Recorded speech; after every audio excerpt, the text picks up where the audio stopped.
صحابہ کرام رضوان اللہ علیہم اجمعین کا معمول تھا کہ حضور علیہ الصلوۃ والسلام سے جو بھی عطا کردہ چیز ہوا کرتی تھی اس کی حفاظت اپنی جان سے بھی زیادہ کیا کرتے تھے.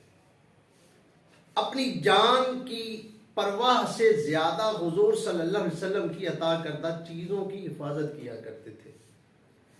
اب دیکھیے کہ میں شاید پہلے بھی گفتگو کر چکا ہوں کہ آپ صلی اللہ علیہ وسلم نے ایک دن ایک صحابی کو اپنا خون مبارک عطا فرمایا تو اس نے کہیں رکھنے کی بجائے اس کو پی لیا اور حضور کی بارگاہ میں آ گیا. حضور نے جب پوچھا تو عرض کرنے لگا یا رسول اللہ اس سے میں نے محفوظ مقام پر رکھ دیا. حضور نے فرمایا کہیں تو نے پی تو نہیں لیا؟ عرض کی یا رسول اللہ پی لیا ہے. فرمایا کہ تیرے پیٹ کی بیماریوں سے اللہ نے تجھے شفا دے دی. ایک دن آپ صلی اللہ علیہ وسلم نے پیشاب مبارک بول مبارک کیا اور وہ عطا کیا کسی کو کہ وہ گرا کر آئے تو وہ جو بول تھا وہ اس صحابیہ نے پی لیا. حضور نے فرمایا تجھے اس جہاں سے بھی اور اگلے جہاں سے بھی تجھے جہنم سے نجات مل گئی. اب دیکھیے گا ذرا کہ حضور صلی اللہ علیہ وسلم جس پانی کے ساتھ وضو فرمایا کرتے تھے وہ پانی کا قطرہ جو ہے صحابہ نیچے نہیں گرنے دیتے تھے. یہاں تک کہ آپ اپنا لعاب دہن مبارک جب باہر نکالنا چاہتے تو صحابہ اپنی ہتھیلیوں کو لے کر کھڑے ہوتے اور لیتے ہی نہیں تھے بلکہ جو ہاتھ جس کے ہاتھ کے اوپر لگ جاتا تھا لعاب دہن مبارک تو اپنے آپ کو بڑا ہی عظیم انسان سمجھتا اور دوسرے اصحاب جو تھے ان کے ہاتھ کے ساتھ ہاتھ لگاتے اور جن کا ہاتھ وہاں تک نہیں پہنچ سکتا تھا وہ دوسروں کے ساتھ جسم کے ساتھ ہاتھ لگا لیتے تاکہ ہمیں بھی وہ برکت نصیب ہو جائے. اور یہی برکت میں عرض کرنا چاہتا ہوں کہ حضور صلی اللہ علیہ وسلم کہ جو بھی چیز آپ کے جسم مبارک سے لگتی تو اس کو صحابہ اپنی جان سے زیادہ عزیز رکھتے. اب دیکھیے کہ حضرت جابر بن عبداللہ رضی اللہ تعالیٰ عنہ ایک دن سفر کر رہے تھے تو حضور صلی اللہ علیہ وسلم بھی سفر پر تھے. تو حضور نے فرمایا کہ کون ہے آپ؟ عرض کرنے لگے یا رسول اللہ علیہ وسلم جابر بن عبداللہ ہوں. آپ صلی اللہ علیہ وسلم نے فرمایا کہ تیرا اونٹ سست کیوں ہے؟ تو پیچھے پیچھے کیوں ہے؟ عرض کرنے لگا یا رسول اللہ علیہ وسلم میرے اونٹ کی رفتار بہت کم ہے سست اس لیے ہے. میں پیچھے اس لیے رہ جاتا ہوں چونکہ اونٹ میرے کی رفتار بہت کم ہے. آپ صلی اللہ علیہ وسلم نے اس سے چھڑی مانگی. فرمایا چھڑی دو.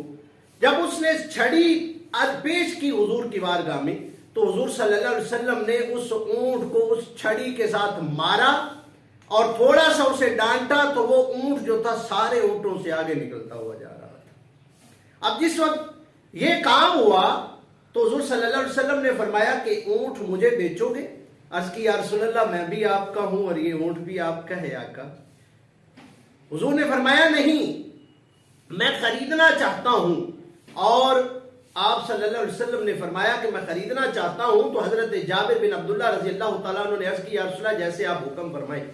اب جب آپ مدینہ میں تشریف لے گئے مدینہ پہنچے تو حضور صلی اللہ علیہ وسلم نے حضرت بلال حبشی رضی اللہ تعالیٰ عنہ سے فرمایا. حضرت بلال سے فرمایا کہ یا بلال اقدہی وزدہ.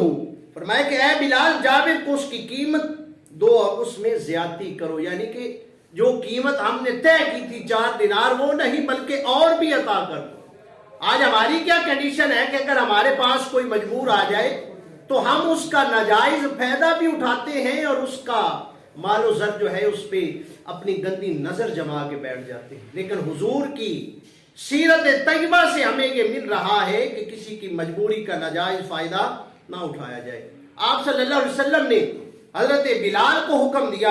حضرت بلال نے 4 دینار اور 1 قیراط سونا جو تھا وہ حضرت جابر بن عبداللہ رضی اللہ تعالیٰ عنہ کو دیا اور حضرت جابر بن عبداللہ رضی اللہ تعالیٰ عنہ اس کو سنبھال کر رکھتے اور انہوں نے کبھی بھی ان پیسوں کو خرچ نہیں کیا. حالانکہ عطا ہو گئے آپ نے ان کو خرچ نہیں کیا اپنے پاس سنبھال کر رکھ لیا. اپنی تھیلی کے اندر سنبھال کر رکھ لیا، بلکہ بخاری کے لفظ ہیں، امام بخاری رحمت اللہ علیہ نے اس حدیث پاک کو نقل کیا ہے، جلد نمبر 2 ہے، صفحہ نمبر 810 ہے کتاب الوکالہ کے اندر، اور حدیث پاک نمبر 2185، یہاں پر فرمایا کہ لا تفارقنی زیادت رسول اللہ صلی اللہ علیہ وسلم فلم یکن القراءۃ یفارق جراب جابر بن عبداللہ، فرمایا کہ اللہ کے پیارے رسول صلی اللہ علیہ وسلم کا دیا ہوا ایک قرات سونا مجھ سے کبھی جدا نہ ہوا۔ راوی بیان کرتے ہیں کہ نبی اکرم صلی اللہ علیہ وسلم کا عطا کردہ وہ ایک قرات سونا جابر بن عبداللہ کی تھیلی میں برابر رہتا، کبھی جدا نہ ہوا۔ میرے دوستو بھائیو، یہ تھا صحابہ کا حضور سے پیار اور عشق، اور حضور صلی اللہ علیہ وسلم سے بالغانہ محبت، کہ آپ صلی اللہ علیہ وسلم کے جس میں اطہر کے ساتھ لگی ہوئی چیز کے ساتھ جو ہے وہ یہ نہیں کرتے تھے کہ یہ ہم استعمال میں لائیں، بلکہ اس کو سنبھال کر رکھتے تھے، سنبھال کر رکھنے کے ساتھ ساتھ اس کا جناب واسطہ پیش کر کے اللہ کی بارگاہ میں دعاؤں کی قبولیت کا بھی سبب بنایا کرتے تھے۔ میرے دوستو بھائیو، یہ ہے آپ صلی اللہ علیہ وسلم کی سیرت طیبہ اور حضور سے صحابہ کا پیار۔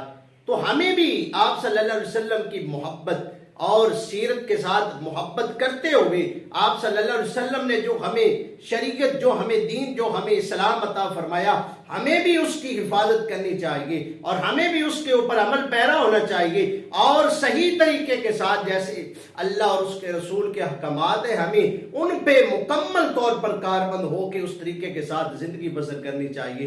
دعا کریں کہ اللہ رب العزت مجھے اور آپ کو عمل کی توفیق نصیب